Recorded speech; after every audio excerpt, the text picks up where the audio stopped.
Welcome to What the Ish. I'm your host, Patricia San Pedro. We're speaking with Matt Cohen, someone who's been able to use both sides of his brain to find a balanced life. He's a digital marketer and he's also a musician that's about to go on tour. He wakes up every morning and takes time for himself before anything else. Listen to what he has to say, and I hope you can join us. Hey, Matt, welcome to What the Ish. Hey, thanks so much for having me. I appreciate it. I'm so happy that you're here. I wanted to invite you because I think that your story will inspire many people out there who are working the normal 9 to 5-ish kind of jobs, right? Yeah. But have a deep-seated passion, yearning, something to do, something more. So I'd love to hear your story because I do think it's so relatable.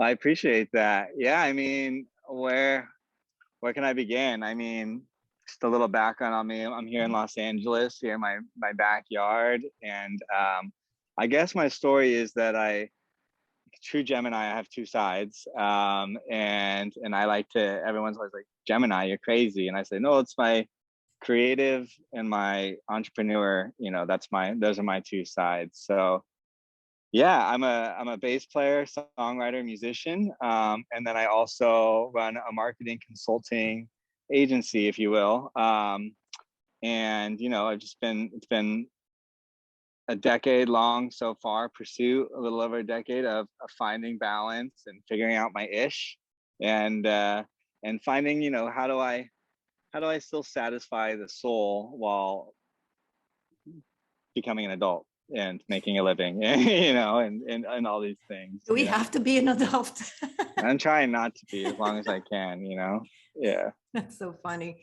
So give me Yeah. a little bit more about your background, because I know you were a musician from early on, and then Yeah. you tried to be an adult. Actually, you succeeded at that. Hey, I'm still trying every day and doing a lot of adult stuff lately. Yeah. But yeah, I mean, I grew up playing music, performing with my family, and honestly, it was on the musical theater side of things. But around the sixth, seventh grade, I really just started gravitating towards the orchestra pit. Started hanging out by the orchestra pit and talking to the drummers, and so I started taking drum lessons way back then. Fast forward a few years, I moved to Irvine, California, Southern California, always, and I joined the middle school band as a drummer, and once again I started gravitating towards, there was like three bass players, although it was a middle school band, marching band. They were allowing middle school kids to kind of do anything they'd like, so they weren't going to discourage electric bass players being in the middle of the middle school band. So got my first bass in the seventh grade. Started my first punk band. We were called the Incorrects, and I couldn't even tell you. I'm sure it was punk. We were trying to do anything at that point. And yeah, I would say I just started writing music. We started getting into more heavy music. Metal, hardcore punk was really big where I was from in Orange County, and I thought everyone listened to that. And then it wasn't until college when I realized everyone was like, "Why are you listening to this music?" And I was like, "I thought everyone did. It's really big where I'm from." Yeah, but I'm kidding, but that's actually a true story. Yeah, I was part of I guess to connect the dots between my marketing company is, when I was 13, 14, 15, I started taking HTML classes in middle school and high school, started making buddy icons for AIM. I'm dating myself for sure.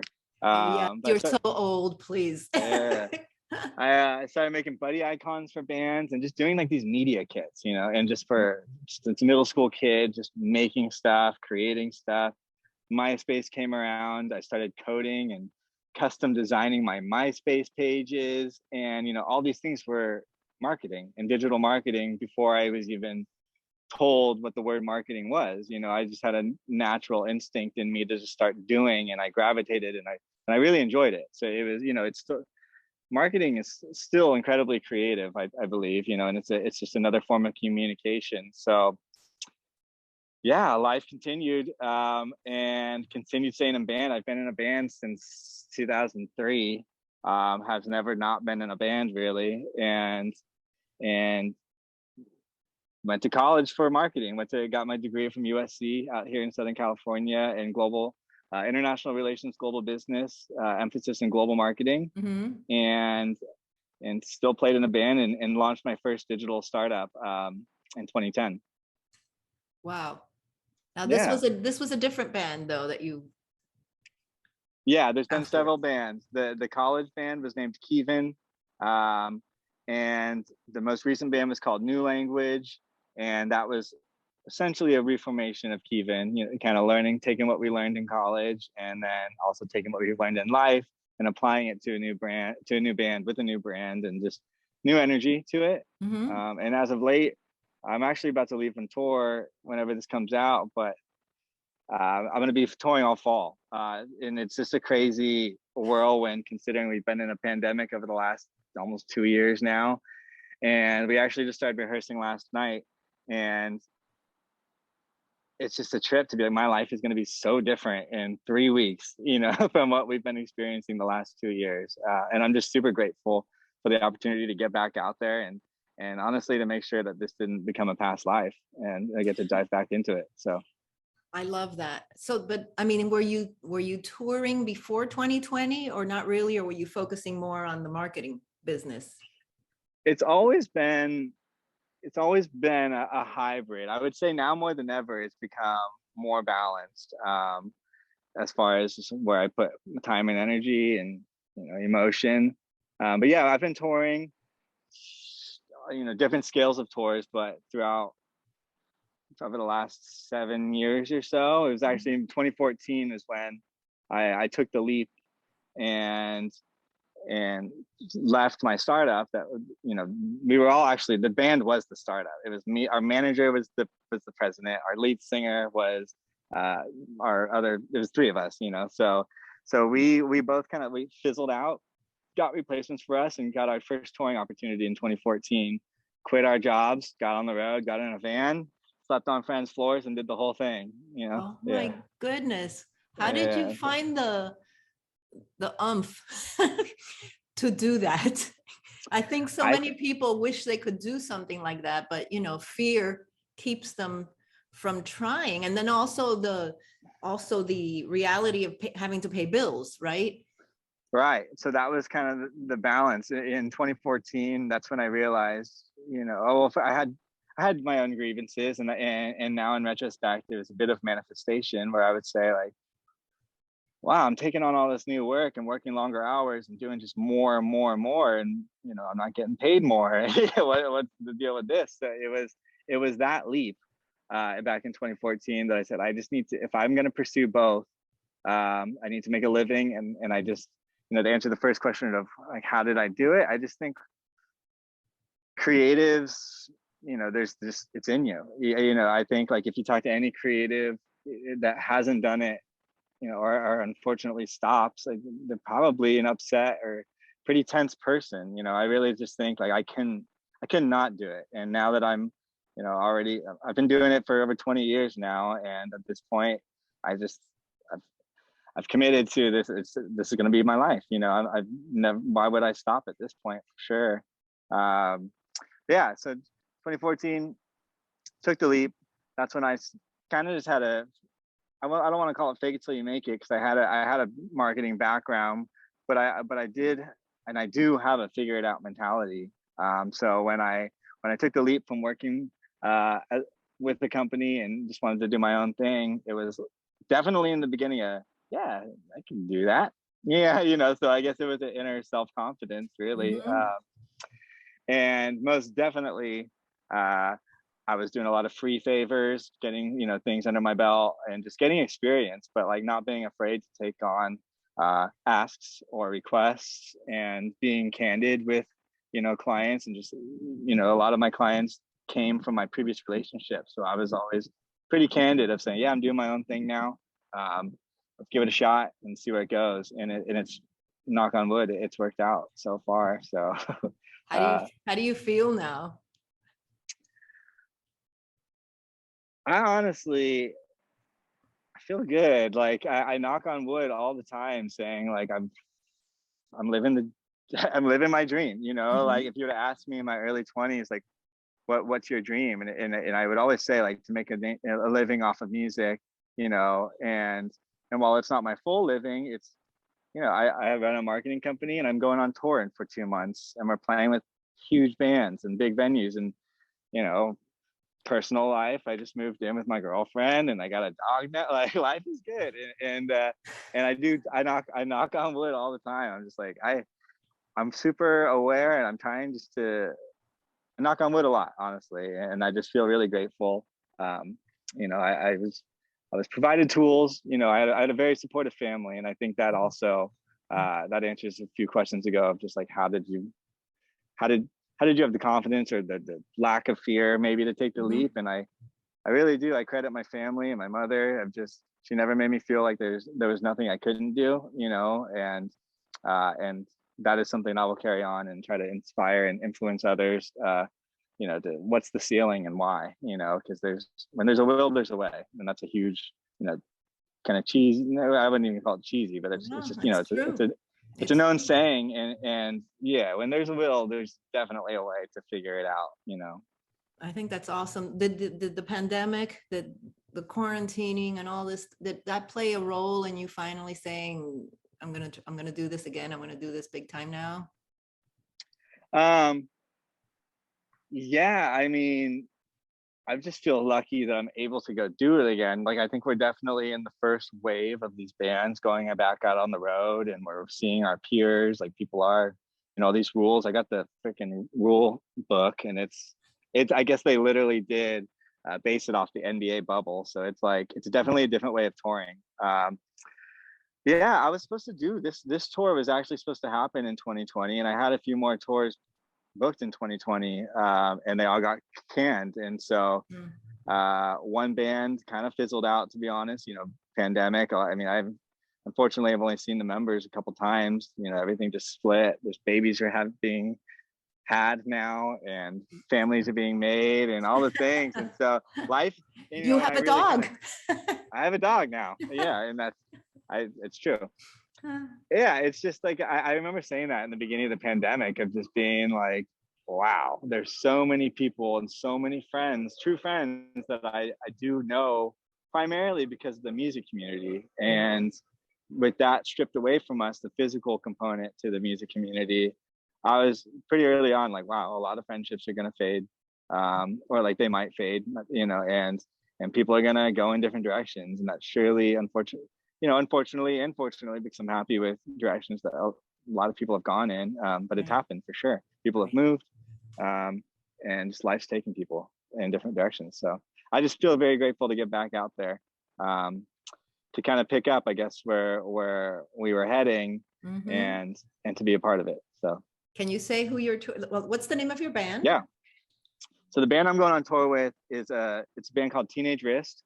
I've known these guys for about 10 years from us just being in LA, the music community. We all have been in different bands. We've all opened and played with each other over the last 10 years. And yeah, I was supposed to go on tour with them in 2020. New Language also had touring plans. And I just, back 2019, 2020, I really had the itch to tour.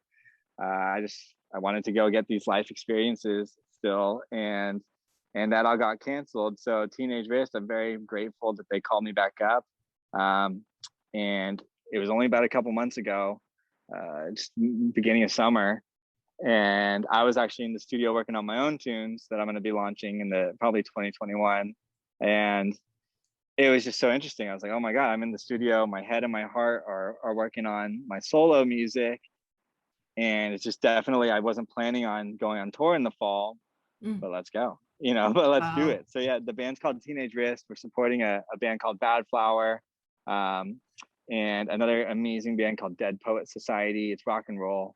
We are playing a couple festivals with like Metallica and stuff, and Oh, some of wow. these big bands. Yeah, so it's some bucket lists that are about to happen again. And yeah, we leave in 2 weeks, and we just started rehearsing last night. So I am, actually 2 weeks. We leave next Wednesday. So oh we my goodness. I'm so excited for you. So which are the first few gigs? Or where can we look? Is there a website we can find this where you're going to be performing? Yeah, so I would just go to teenagewrist.com. So like a Risks, teenager RISKS. Can you? wrist, Oh, like a wrist. wrist. Yeah, teenage wrist. And teenagewrist.com. All the tour dates will be listed. And we're starting in Texas. The official tour starts out in North Carolina, but as a West Coast band, you can either just waste a bit of money and just drive straight there and get hotel rooms, or and just spend money on gas, or we can play a few shows to get out there. So we're going to be playing a few shows in Texas. We'll see. We're dealing with the Hurricane Ida right now, so we'll see if Mm, Louisiana happens. And the whole tour is like, between COVID and the hurricane, right. it's happening. It's happening. It's booked. It's announced. It's selling. And just taking a day at a time. Everyone's gonna stay safe and healthy. I think people need music. We know this. I went to my first show over the weekend. First big, yeah, pretty much my first show. I went and saw Green Day, Fall Out Boy, and Weezer at Oh, Dodger Stadium, and oh I was my on a goodness. high for at least a day and a half afterwards. Like, just Wow. the loud music, the energy, Dodger Stadium. It felt Wow. incredible. So it was a good little kick in the butt before I Good, head out. So I came home super inspired and excited to just get back on the saddle. So good for you. I'm so excited for you. And gosh, maybe at some point I can go to one of the North or Carolina. That's yeah, close. That's closer to me. yeah. Well, we're playing Daytona Beach in Florida. Oh, Yeah, I think that's the only Florida date. I'll have to look at it again. I haven't memorized it all quite yet, but we are okay. hitting some places. Yeah, but we're coming to Daytona Beach. I don't know how far that is, but Oh, it's doable. it's doable. All It's right, that's what doable. I That love sounds it. awesome. So Matt, Yeah, just as we close up, because I like to keep this kind of short, yeah, for um, sure. is like if someone is out there and they're listening or watching this and they're going through that, oh, I'm working so hard and I put in a gazillion hours for them, whoever they are, and Yeah, I'm not getting my art fill or my chance to yeah, express my passion. What would you tell them, and taking into consideration that some people have to keep completely. with that 9 to 5. Yeah, they have to do it. You know, you just it's really this is my personality coming out, but it's really a lot of self accountability. Like, I can tell you, I was making $1,000 a month, and my rent was $800 a month, and I had $200 to live with here in Los Angeles, and it was a startup. And so I did have that grind, and I'm very grateful for that grind story, because that really created the grind. And we Mm. almost named our first album like something along the lines of like, it happens at night, because we would literally, it was this band, it's Kevin. I love these guys, and they're still very big part of my life. We would all go to work every day from nine to six, and then carpool to band practice after work, and then every like 3 or 4 days a week. And so and it was different parts of our lives, before wives and everything, and but yeah, we would just, it was just this part two of our day, and our first album we recorded literally was in the middle of the night, because we had day jobs, and it was just a grind that summer. um I would just do it for yourself. It's kind of like this is, every time I do yoga, they say like, thanks for taking the time for doing something for yourself today, and I think it's so important to do something for yourself every day. Honestly, if it's waking up in the morning and reading a chapter, I definitely of a book, uh, having coffee, not looking at your phone yet. I just think it's so important. And I read this, I forget in what book, but like, I've also read 4 Hour Work Week and self-help books and like all these things that like helped guide me with certain tactics. Yeah. But it's like, if you wake up and it's just the same grind, like, I think it's super important to do something for yourself, before you do something for others necessarily.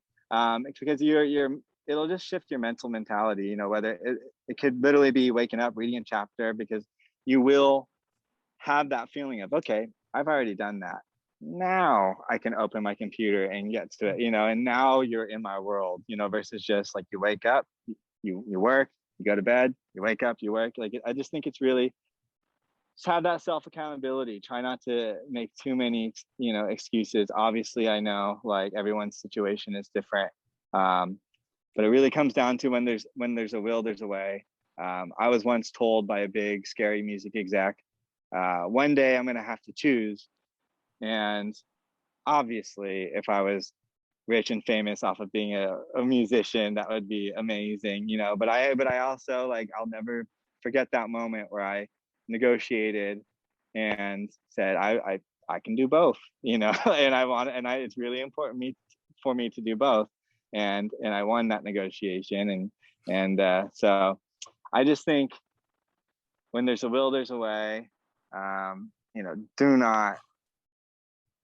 I think I would go crazy if I didn't still have some time to myself and to get that creative itch out. So yeah, accountability, and just do it for yourself. You know, that this is your thing. That's the one thing that you have that no one really else does. And that's your own brain. That's your own creative. And that's you. I love it. I love Yeah. it. I love Hey, it. thank you. That is awesome. Thank you so Oh, much for I appreciate joining. you. I appreciate you so much for having me, and our working relationship too, you know, and all of it. Hopefully I didn't say too much. I was trying to be conscious in the beginning. You were fabulous. I know Yeah, Matt thank you. because we met through his marketing side. So that's Mm-hmm. how I got to know him. And when I learned about the music part of it and now his touring, it really excited me. So I'm very grateful that you joined us today. And I look Thank forward you. to hearing your new album. And I look forward to seeing you and hearing you in concert live. Let's go. I appreciate it. Thank you so much for having me. All right, sweetie, you take care. All right. See ya. Bye. Bye.